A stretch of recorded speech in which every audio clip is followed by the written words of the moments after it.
So I have decided to change my thermal paste to liquid metal. I'm gonna run a quick Cinebench test. So you can see that it's actually thermal throttling pretty much instantly from 4 GHz to 3.7. And as you can clearly see, the core 3 and 4 is already thermal throttling from 95 degrees. It's not horrible, but it's much more obvious when you're playing games, and because the GPU and CPU heatsinks are connected, the frame rate is jumping all over the place. So of course we will have to unscrew the back of the laptop cover, disconnect carefully the RGB connections from the motherboard, and of course the battery itself.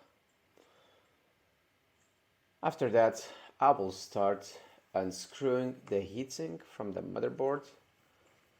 Now it will take some time, obviously, don't rush, just take your time and make sure to arrange your screws just in case you don't want to lose them. I'm going to be using the Thermal Grizzlies conductor nut liquid metal on this on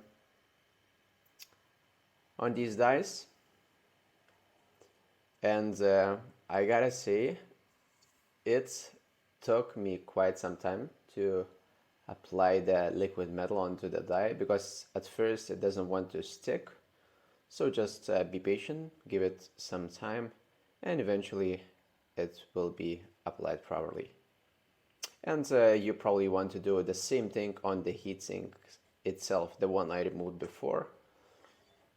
Alright, we're going to be placing back after applying the liquid metal.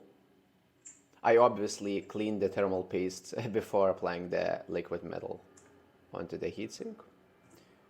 Don't rush, be careful. You don't want to move the liquid metal around because it's actually very highly conductive. So it is possible for you to short the board.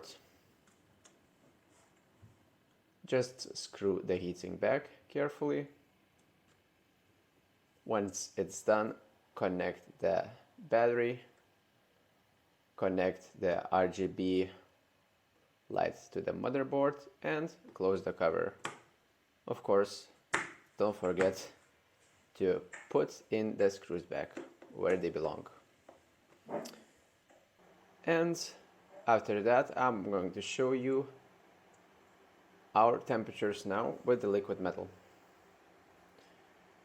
You can clearly see that temperatures are much better now, and the CPU is staying at 4 GHz. And if you have any questions, leave them in the comments down below. Thanks.